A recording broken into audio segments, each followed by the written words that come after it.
আসসালামু আলাইকুম। আশা করি তোমরা সবাই অনেক বেশি ভালো আছো। তো রিসেন্ট টাইমে অনেকে আমাকে প্রশ্ন করতেছে আমাদের ইনবক্সে, আমাদের পেইড স্টুডেন্ট বা যারা নতুন করে এক্সাম এসে ভর্তি হচ্ছে বা আমাদের পেজের ইনবক্সে যে ভাই এখন থেকে শুরু করলে ঢাকা সেন্ট্রাল ইউনিভার্সিটি আমি চান্স পাবো কিনা? কারণ যেহেতু তোমাদের আবেদনটা প্রায় শেষ আর আবেদনটা গতকালকে শেষ হওয়ার কথা ছিল মেবি। তো এটা কিন্তু ডেট বাড়ানো হয়েছে। তো তোমরা যদি এখনো কোথাও আবেদন চান্স না পেয়ে থাকো, যদি তোমার প্রাইভেটে পড়ার সামর্থ্য না থাকে, একটা ভালো পরিবেশে থাকতে চাও, একটা কমিউনিটি পরিবেশে থাকতে চাও, তবে অবশ্যই ডিসিইউতে আবেদন করবা। যারা আবেদন করো নাই অবশ্যই ডিসিইউতে আবেদন করবা, না হলে পরে পস্তাইতে হবে। যদি তুমি সেকেন্ড টাইম দেওয়ার চিন্তা ভাবনা করো, তবু একটা পরীক্ষা দাও। যদি তোমার প্রিপারেশন ভালো থাকে, কারণ এটা তুমি রিভিশন দিচ্ছ ভাই, এখন তুমি রিভিশন দিবা, একটা জায়গায় চান্স পাবা, তোমার পরিচয় একটা হয়ে থাকবে। আইডেন্টিটি ক্রাইসিস এটা কিন্তু অনেক মারাত্মক একটা বিষয়। ঠিক আছে, তোমার যদি একটা আইডেন্টিটি না থাকে, তুমি যদি একটা বছর আইডেন্টিটি ক্রাইসিসে থাকো, তখন তোমার মধ্যে যে একটা প্রেশার ক্রিয়েট হবে এটা তুমি পরে বুঝবা। ঠিক আছে, দেখবা যে একটা স্টুডেন্ট যখন একটা ভালো ভার্সিটিতে ভর্তি থাকে, যখন মেডিকেল সেকেন্ড টাইম প্রিপারেশন নেয়, তার কিন্তু হয়ে যাওয়ার সম্ভাবনা অনেক বেশি থাকে। বা একটা ইউনিভার্সিটি ভর্তি আছে, ও হচ্ছে সেকেন্ড টাইম দিবে পরবর্তীতে একটা ভালো সাবজেক্টের জন্য, ওর চান্স পাওয়ার রেটটা কিন্তু তোমার থেকে অনেক বেশি হবে। তো অনেকগুলো বিষয় এখানে কাজ করে। তো চেষ্টা করো একটা জায়গাতে ভর্তি হওয়ার। তো যদি লাস্ট মোমেন্টে তো আসলে আর কোনো পরীক্ষা নাই, অনেকে ন্যাশনাল হয়তো ভালো কলেজ আসে নাই, তো তুমি অবশ্যই ডিসিতে আবেদন করবা। কারণ পরিবেশটা ভাই এখানে অনেক বেশি ইম্পর্টেন্ট। কারণ কম্পিটিটিভ পরিবেশ তুমি যদি না থাকো, তোমার মধ্যেও কম্পিটিশন আসবে না। তুমিও নিজে তোমার যে ভিতরে পটেনশিয়ালটা আছে ওইটাও তুমি কাজে লাগাতে পারবে না। তোমাকে কমফোর্ট জোনে ছেড়ে দিলে তুমি নিজের যে পটেনশিয়ালটা, এটা দেখবে যে কখনোই তুমি কাজে লাগাতে পারবে না। তো অবশ্যই তোমাকে একটা ভালো পরিবেশ দরকার, যেখানে প্রতিযোগিতাপূর্ণ, আশপাশে তাকাইলে যেন তুমি নিজের কাজ করার মতো একটা স্পৃহা জাগে, সেরকম একটা পরিবেশে তোমাকে থাকতে হবে। তো এটার জন্য ঢাকা একটা বেস্ট অপশন। তুমি দেখবা বিভিন্ন ইউনিভার্সিটি যেগুলো ঢাকার বাইরে, তারা কিন্তু দিন শেষে গ্রাজুয়েশন পরে অবশ্যই ঢাকাতে দৌড়াবে। রাজশাহী ইউনিভার্সিটি বলো, বেগম রোকেয়া বলো, এদিকে হ্যান ত্যান, মানে ঢাকার বাইরে যেগুলো আছে ওরা দিন শেষে ঢাকার দিকে শিফট হবে। ঢাকার দিকে শিফট হবে, কিছু করার নাই, কারণ পরিবেশ ম্যাটার। পরিবেশ অবশ্যই ম্যাটার করে। তো যারা এখন আবেদন করে নাই অবশ্যই আবেদন করবা। ঠিক আছে, এটা তোমাকে অনেকে ট্রোল করতে পারে। যারা ট্রোল করে তারা হচ্ছে এক নম্বরের জানোয়ার, কারণ ও ভার্সিটিতে চান্স পাইছে কিন্তু মানুষ হয় নাই, বুঝতে পারছো? আরে ভাই, তুই যদি চান্স পাইতি তাহলে তুই কি ডিসিউতে এসে আবেদন করতি? অবশ্যই করতি না। তুই তো চান্স পাস নাই জন্য আবেদন করবি। তো ওই সব জানোয়ারদের ট্রোলে বা কথাবার্তায় কখনো ডিমোটিভেট হবা না। তোমার দরকার, তোমার একটা আইডেন্টিটি দরকার, তুমি এখানে চান্স পাবা, শেষ কাহিনী শেষ এখানেই। ঠিক আছে, আচ্ছা চলো এবার আমরা কথা বলবো হচ্ছে চান্স পাইতে আসলে কি করা দরকার বা আসলে পসিবল কিনা। ঠিক আছে, তো তোমাদের যদি বিজ্ঞান বিভাগে নিয়ে আসলে আমরা কথা বলি, তো আমাদের বিজ্ঞান বিভাগের ভর্তি পরীক্ষা হচ্ছে তোমার 17 জুলাই। ঠিক আছে, এটা মোটামুটি ফিক্সড। যদি মেজর কোনো সমস্যা না হয় তাহলে হয়তো চেঞ্জ হবে না। ঠিক আছে, এই মিডিয়ার যারা আসো তাদের 17 এপ্রিল পরীক্ষা হবে। আচ্ছা, এখানে চান্স পাইতে বলো তো কত মার্ক লাগে, এটা তোমাকে একটু ধারণা দেই, তাহলে তুমি একটু কনফিডেন্ট হবা। ঠিক আছে, দেখো এখানে কিন্তু চান্স পাইতে 24-25 যদি আমরা দেখি, রেজাল্ট অ্যানালাইসিস করি, তো এখানে মোটামুটি 100তে আমি যদি বলি, যেহেতু 100 মার্কের পরীক্ষা হয় আর 20 মার্ক তোমার জিপিএতে থাকে, তো দেখা যায় যে তোমার হচ্ছে 43, 44, 45 এই মার্কগুলোতে কিন্তু চান্স হয়েছে, এই মার্কগুলোতে চান্স হয়ে গেছে। দেখো, এটা চান্স হওয়া এক বিষয়, আর একটা নিজের মন মতো সাবজেক্ট নিয়ে পড়ার একটা বিষয়। তুমি যদি টপ করো, সাপোজ তুমি একটা ভালো পজিশনে চান্স পাইলা, তাহলে তুমি কি করবা? তুমি যেই সাবজেক্টে বা যেই কলেজে পড়তে চাও, যেই ক্যাম্পাসে পড়তে চাও, তুমি এটা চয়েস দিতে পারবা। বাট তোমার যদি পজিশন খারাপ থাকে, তাহলে তোমাকে যেটা ধরাই দিবে তোমাকে এটাই পড়তে হবে। সাপোজ তোমার ভালো লাগে হচ্ছে জীববিজ্ঞান, বোটানি, জুলজি, যেগুলো ভালো লাগে, তোমাকে ধরাইলাম ম্যাথ, তোমার কি পড়তে ইচ্ছা হবে? তোমার ভালো লাগে ম্যাথ, আমি তোমাকে ধরলাম জুলজি, বোটানি, তোমার ভালো লাগবে? এই যে বিষয়টা, তোমার যদি নিজের ইচ্ছা মতো তুমি সাবজেক্ট পেয়ে যাও, তো তোমাকে অবশ্যই পরীক্ষায় ভালো মার্ক তুলতে হবে, পজিশনটা ভালো নিতে হবে। আর এই মার্কগুলা কি তোমাকে জোর করে ধরা দিচ্ছে নেবার গেল। ঠিক আছে, এরকম অবস্থা। তো চান্স পাইতে এই মার্কটা লাগে। তো আমরা প্রথমে টার্গেট করবো হচ্ছে চান্স, প্রথমে টার্গেট থাকতে হবে চান্স পাওয়া। ঠিক আছে, প্রথম আমি টার্গেট পাবো চান্স পাওয়া, দেন আমি করবো হচ্ছে টপ করার চিন্তা ভাবনা। ঠিক আছে, কারণ তুমি যদি চান্সকে না পাও তাহলে ভাই তুমি টপ কেমন করবা, তাই না? তো প্রথমে তোমাকে চান্সটা নিশ্চিত করতে হবে, দেন তোমাকে টপ করতে হবে। তো আমরা টোটাল বিষয়টাই নিয়ে কথা বলবো। এবং আগামী 25 ডেজ, আমাদের হাতে বেশি সময় নাই, তো আমরা 25 ডেজ ধরে নিব। এবং এই 25 ডেজেই তুমি কিভাবে চান্স পাবা বা কি কি পড়া দরকার, সেই বিষয় নিয়ে আমি একটা শর্টকাট তোমাকে একটা রোডম্যাপ দিয়ে দিব। ঠিক আছে, তো প্রথমে আসো ফিজিক্সের ক্ষেত্রে। দেখো, ফিজিক্সের প্রত্যেক বছর কিন্তু সূত্র থেকে বা মাত্রা থেকে, এগুলো থেকে প্রশ্ন থাকবেই। তো তুমি কি করো, ফিজিক্সের সবগুলো অধ্যায়ের সূত্রগুলো ভালো করো, সবগুলো না, আমাদের শর্ট সিলেবাস। ঠিক আছে, শর্ট সিলেবাস, সূত্র এবং মাত্রা এগুলো দেখো, সূত্র মাত্রা দেখো। দেখবে যে পাশে লেখা থাকে কোন টাকার সমানুপাতিক, কোন টাকার সমানুপাতিক, কোন টাকার ব্যস্তানুপাতিক, এই ধরনের যে সম্পর্কগুলো, এগুলো থেকে প্রত্যেকবারই প্রশ্ন আসে। অনুপাত রেটেড বা ব্যস্তানুপাতিক, সমানুপাতিক, এখান থেকে সম্পর্ক নিয়ে প্রশ্ন আসেই, মাস্ট প্রশ্ন আসে। ঠিক আছে, এই যে আমরা একটা সম্পর্ক নিলাম, মনে করো পি সমানুপাতিক 1/v, তো এখান থেকে তোমার কি ম্যাথ চলে আসে না? সম্পর্ক জানলে তুমি ম্যাথও করতে পারবা, সূত্র থেকেও পারবা। তো অবশ্যই সূত্রগুলো জানো, সমানুপাতিক, ব্যস্তানুপাতিক, কোন টাকার, এগুলো দেখো। এখান থেকে দেখবা যে 2-3টা প্রশ্ন তোমার চলে আসছে। এরপর তুমি কি করবা? দেখো, ফিসের ক্ষেত্রে আর কি করবা, তোমার যে ডিসিওর যে কোশ্চেন ব্যাংক বা 7 কলেজে যেটাই বলো না কেন ভাই, এটা কলেজ হোক, 7 কলেজ হোক, ভার্সিটি হোক, তুমি এই যে প্রশ্ন ব্যাংকটা আছে এটা তুমি কালেক্ট করো, ঠিক আছে? কালেক্ট করে একদম দেখবা 17-18 সেশন থেকে এটা পরীক্ষা হয়েছে, 17-18 থেকে তোমার হচ্ছে 24-25 পর্যন্ত যে যে টপিকগুলো থেকে প্রশ্ন আসে, দেখলে টপিকগুলো থেকে প্রশ্ন আসে চ্যাপ্টার ওয়াইজ, এই টপিকগুলো তুমি সিলেক্ট করো, এই টপিকগুলো তুমি সিলেক্ট করো। বিলিভ মি, এই টপিকগুলো তুমি যদি ভালো করে পড়ে যাও, এখান থেকে তুমি মিনিমাম 60-70% প্রশ্ন কমন পাবা, মিনিমাম 60-70%। বুঝতে পারছো?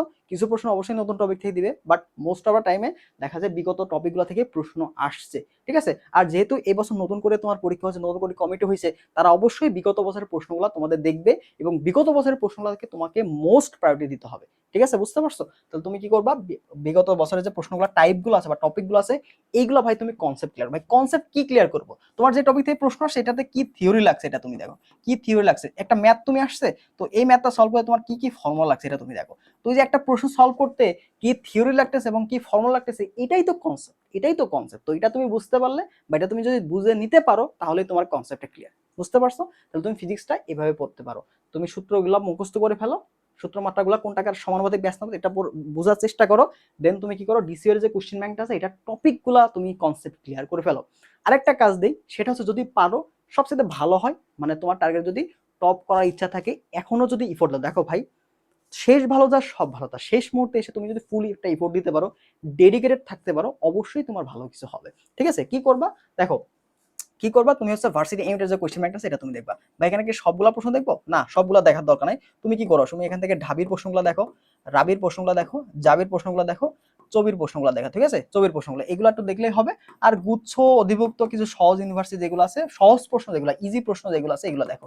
ইজি প্রশ্ন, কঠিন প্রশ্ন দেখার দরকার নেই, ইজি প্রশ্নগুলো দেখো। তোমাকে সাস্ট ইঞ্জিনিয়ারিং এই প্রশ্ন আমি দেখতে বলতেছি না, সহজ যে প্রশ্নগুলো আছে এই সহজ প্রশ্নগুলো থেকে তোমার প্রশ্ন আসবে, এত কঠিন ঘাবড়ানোর কিছু নাই, ঠিক আছে? এগুলো তুমি দেখে ভালো, ইনশাল্লাহ কমন হয়ে যাবে। এবার বলতে পারো টপিকগুলো কই থেকে পাবো।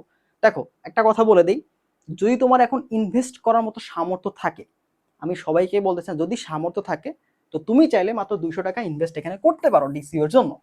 তো ভাই এখানে ডিসিওর জন্য আমি ইনভেস্ট করলে আমার লাভ কি হবে, লাভ কি হবে সেটা হচ্ছে দেখো, তোমাকে টপিক অ্যানালাইসিস করে পড়তে বললাম, এটা তুমি যদি করতে যাও তোমার একটা সময় ব্যয় হবে, আবার বুঝবাও না যায় কোন টপিক থেকে আসছে। তুমি যদি বুঝতেই টপিক কোন প্রশ্ন দেখে যদি বুঝতে পারো কোন টপিক থেকে আসছে, তাহলে তোমার তো কনসেপ্টই ক্লিয়ার হয়, তাই না? সবাই তো বুঝবে না। তো আমরা কি করলাম, তোমাদের টপিকগুলো কিন্তু অ্যানালাইসিস করছি। তো লাভ কি ভাইয়া, দেখো টপিক তোমাকে বলে দিলাম এবং তুমি চাইলে কিন্তু টপিক বই থেকেও পড়তে পারো, আবার ওই টপিক ধরে তুমি ইউটিউবে সার্চ করলেও কিন্তু অনেকগুলো ফ্রি ভিডিও চলে আসছে। তাহলে তোমাকে টপিকটা গুছায় দেওয়া এটা কিন্তু মোস্ট ইম্পর্টেন্ট, কেন টপিক জানতে পারলে তুমি কিন্তু এটা ইউটিউব থেকে সার্চ দিয়ে ফ্রিতে দেখবা যে ক্লাসগুলো করতে পারতেছো, ঠিক আছে?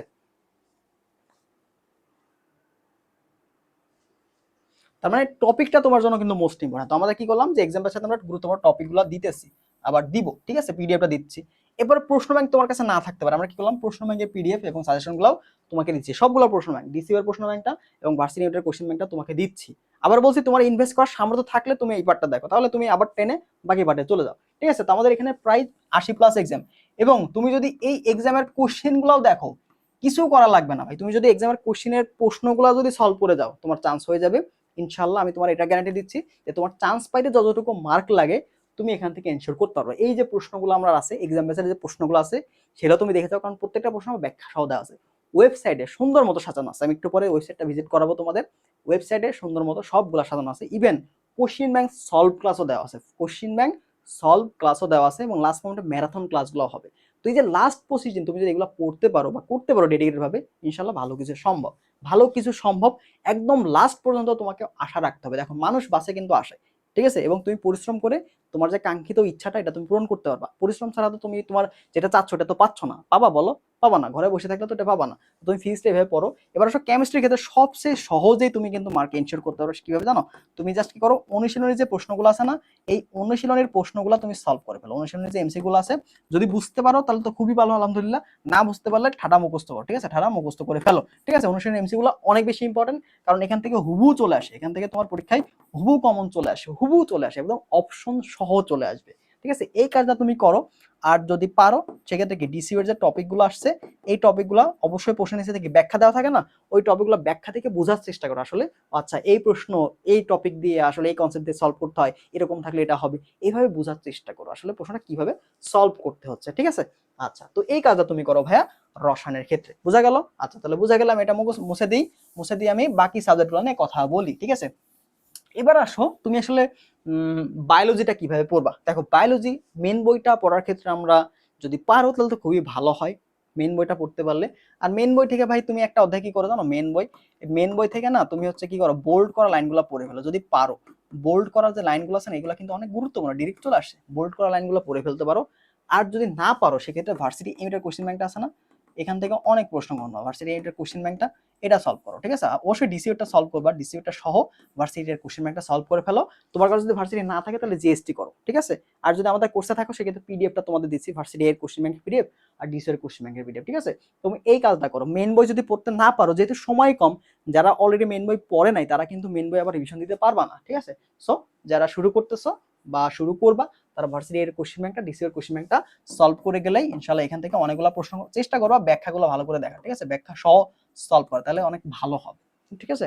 আচ্ছা এবার আসো ম্যাথ নাকি বায়োলজি, ম্যাথ নাকি বাংলা দাগাবা, সরি ম্যাথ নাকি বাংলা, এটা এখন থেকে শিওর করে নাও। দেখো ম্যাথ যদি তোমার মেইন সাবজেক্ট হয়, ম্যাথ যদি তোমার মেইন সাবজেক্ট হয় তাহলে কিন্তু ভাই তোমাকে দাগাতে হবে, কিছু করার নাই দাগাতে হবে, ঠিক আছে। ম্যাথ যদি তোমার ফোর্থ সাবজেক্ট হয়ে থাকে সেই ক্ষেত্রে তুমি কিন্তু স্কিপ করতে পারবা, ঠিক আছে, তাছাড়া কিন্তু স্কিপ করতে পারবা না। তাহলে অবশ্যই কাজ করবা কি, ম্যাথ যদি তোমার মেইন সাবজেক্ট হয় তোমাকে ম্যাথ প্রিপারেশন নিতেই হবে। সেই ক্ষেত্রে ম্যাথের যে সূত্রগুলো আছে সেগুলো তুমি ভালো করে, ম্যাথের ফর্মুলাগুলো ভাই জানতে হবে, ম্যাথের ফর্মুলাগুলো ভালো করে দেখো।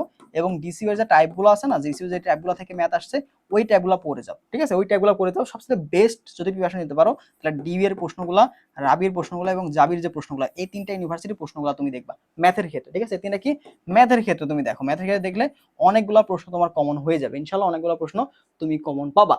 আর এগুলো পড়া সম্ভব কিনা, অবশ্যই সম্ভব। তুমি যদি প্রতিদিন দেখো, প্রতিদিন তুমি যদি 10 ঘন্টা করে সময় দাও, অনেক সময় 250 ঘন্টা হচ্ছে কিন্তু, আর এগুলা পড়তে এত বেশি সময় লাগবে না যদি তুমি বুঝতে পারো, বুঝতে পারছো, বুঝতে পারলে কভার হয়ে যাবে। একবার প্র্যাকটিস, একবার পড়তে তো সময় লাগবে কিন্তু লাস্ট মোমেন্টে দেখবা যে পড়তে পড়তে তুমি যখন মেশিনটা তোমার মাথা আসলে মানে ব্রেইনটাকে ওভাবে অ্যাক্টিভ করে নিতে পারবা পড়ার প্রতি, তখন কিন্তু সময় বেশি লাগবে না, বুঝতে পারছো।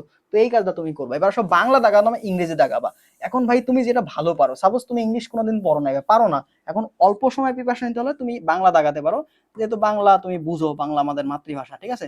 যাদের অল্প সময়ে প্রিপারেশন নিতে চাও, অল্প সময়ে বাংলা প্রিপারেশনে তুমি একটা ভালো মার্ক তুলতে পারবা, ঠিক আছে।